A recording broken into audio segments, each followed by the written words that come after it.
Kasus pembunuhan dan pemerkosaan Vina 8 tahun silam di Cirebon, Jawa Barat kembali ramai diperbincangkan. Keluarga mendapat dukungan publik setelah peristiwa tragis itu difilmkan. Awalnya, kematian Vina dan Eki sempat direkayasa para pelaku yang dibuat seolah-olah kecelakaan tunggal. Namun dalam penyelidikan polisi menemukan luka tak wajar. Polisi menyimpulkan telah terjadinya pembunuhan dan pemerkosaan di kasus ini. Polisi menangkap 8 dari 11 orang tersangka yang terlibat pembunuhan dan penganiayaan Vina, namun 3 pelaku lainnya hingga kini masih belum juga ditangkap. Polisi mengungkap kesulitan untuk mengungkap identitas karena 8 pelaku lain enggan mengungkap identitas 3 buronan itu. Terkait dengan status DPO terhadap 3 orang lainnya, kami telah melakukan upaya-upaya melakukan pencarian identitas dari 3 orang tersangka yang telah kami keluarkan DPO-nya. Kemudian upaya pencarian ini, baik pemeriksaan saksi-saksi maupun 8 tersangka yang sudah divonis, yang sudah ada di rutan lembaga pemasyarakatan, itu tidak ada menunjukkan identitas asli dari ketiganya. Kasus pembunuhan dan pemerkosaan Vina terjadi pada 27 Agustus 2016. Vina dan Eki jadi korban pembunuhan geng motor. Para pelaku sempat berupaya merekayasa seakan-akan korban meninggal karena kecelakaan tunggal.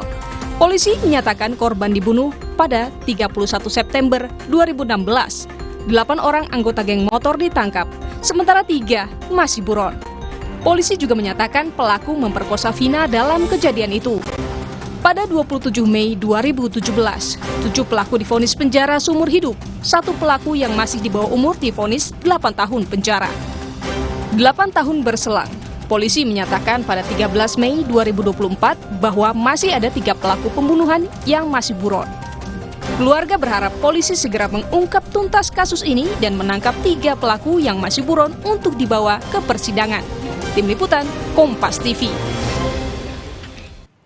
Hari ini, saudara, keluarga korban pembunuhan dan ruda paksa Vina menemui pengacara Hotman Paris di Jakarta, dan keluarga korban ini mencari bantuan untuk mengungkap dan mengusut tuntas kasus Vina, saudara, terhadap para pelaku yang masih buron sampai dengan saat ini. Lebih lengkapnya kita akan membahas bersama dengan Ketua Harian Kompolnas Pak Benny Mamoto dan juga ada kriminolog dari Universitas Indonesia. Sudah ada Profesor Adrianus Meliala. Selamat petang Bapak-Bapak semuanya. Selamat petang Pak, selamat petang Pak Benny. Ya, saya ke Pak Benny dulu. Pak Benny, ini kan kasusnya sudah lama sekali ya, bergulir 8 tahun lamanya, kemudian mencuat kembali setelah kasus ini kemudian difilmkan begitu ya, dengan judul yang sama. Sebenarnya apa yang menjadi kesulitan dari para polisi ini untuk mengungkap dari kasus ini, dari proses pendampingan Kompolnas? Ya, yang pertama kami sampaikan bahwa Kompolnas sudah mensupervisi beberapa kasus yang masih belum terungkap sampai sekarang, seperti contoh pembunuhan anak sekolah di Bogor yang sudah sekian tahun belum terungkap. Kami sudah turun, kemudian gelar perkara, kemudian kita berdiskusi dengan tim penyidik, kemudian kasus Subang itu juga sama, kami turun 2 kali sampai dengan ikut rekonstruksi. Nah, dalam kasus ini saya yakin dengan ditangani oleh Direskrimpum Besurawan, beliau sudah berhasil mengungkap kasus Subang yang tadinya berlarut-larut. Kami optimis kasus ini akan terungkap. Soal lamanya ini memang banyak faktor. Pertama, bagaimana olah TKP, kemudian bagaimana pendalaman penanganan ketika di awal, karena bagaimanapun ketika 8 orang itu maju ke pengadilan, di pengadilan kan diuji dan biasanya berkembang. Nah, ini apakah sudah juga ditindaklanjuti? Nah, ini Pak Surawan terima warisan ini, kondisi di mana sudah ditangani sekian pejabat, sekian dir, sekian penyidik, berestafet. Oleh sebab itu kerja keras harus dilakukan, dan kami sudah berkomunikasi kalau kami akan ngawal terus dan kami optimis. Oke. Ada saatnya kasus ini akan terungkap. Nah, tapi kan kemudian menjadi kekhawatiran juga adalah fakta dan juga barang bukti mungkin yang sudah rusak karena ini sudah 8 tahun berlalu, Pak Beni. Betul, jadi saya sampaikan tadi kan, ketika olah TKP awal itu sangat menentukan. Bagaimana yang terjadi dengan kasus Subang? Terungkap di persidangan kalau kita ikuti. Ada obstruction of justice, ada saksi yang direkayasa oleh pihak tertentu dan sebagainya, itu terungkap di pengadilan. Tidak tertutup kemungkinan kasus ini terjadi hal yang sama. Oleh sebab itu, mari kita sama-sama berikan kesempatan. Karena sekarang sedang serius untuk cara optimal dilakukan evaluasi kembali penyidikan yang dulu dilakukan, kelemahannya di mana, kemudian adakah yang perlu didalami dan sebagainya. Oke, saya ke Prof. Adrianus. Prof, ini gimana kalau misalkan kita lihat ini 8 tahun berlalu, jadi sebenarnya faktor apa sih yang kemudian menjadi kesulitan polisi untuk mengungkap kasus ini? Saya mengutip kata-kata Pak Beni tentang warisan. Jadi kalau orang terima warisan itu umumnya seneng, maka kalau di kepolisian tuh terima warisan tuh nggak seneng gitu ya. Kenapa?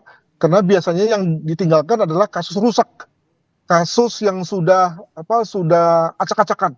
Nah, kenapa acak-acakan ya? Tadi pada saat awalnya ditangani secara acak-acakan juga. Nah, mentalitas di teman-teman kepolisian adalah begitu kemudian dia terima kasus acak-acakan, maka kerjanya juga tidak sepenuh hati, lalu kemudian cenderung ditumpuk. Yang ditangani adalah kasus yang hari ini datang, yang menarik perhatian orang, kasus atensi, dan sementara kemudian kasus yang sudah terjadi pada waktu-waktu lalu kemudian makin tertumpuk di bawah. Nah, maka muncullah istilah dalam bahasa ilmu adalah cold case, kasus dingin, kasus yang tidak lagi menjadi perhatian. Nah, maka saya bersyukur ada teman-teman yang mengangkat ini menjadi kasus yang hangat kembali agar menjadi perhatian. Tapi kan tentu tidak bisa begini terus. Kita lalu harus melihat kasus ini sebagai satu call ya, atau reminder kepada kepolisian tentang bagaimana manajemen penyidikan itu dilakukan. Bahwa walaupun sudah lama, sudah cold ya, tetap kemudian lalu perlu ada satu mekanisme agar kemudian ditangani kembali. Nah, saya misalnya berkali-kali mengusulkan agar di kepolisian itu ada satu unit ya, atau direktorat kalau memang itu tingkat Mabes Polri, untuk melakukan penanganan terhadap kasus-kasus yang cold ini. Di mana dalam rangka penanganannya tidak perlu ada limit waktu, tidak perlu ada limit anggaran, dan kalau perlu ya seluruh kewenangan ditumpahkan. Kenapa? Karena kalau pakai waktu nanti kan sudah namanya juga kasus rusak.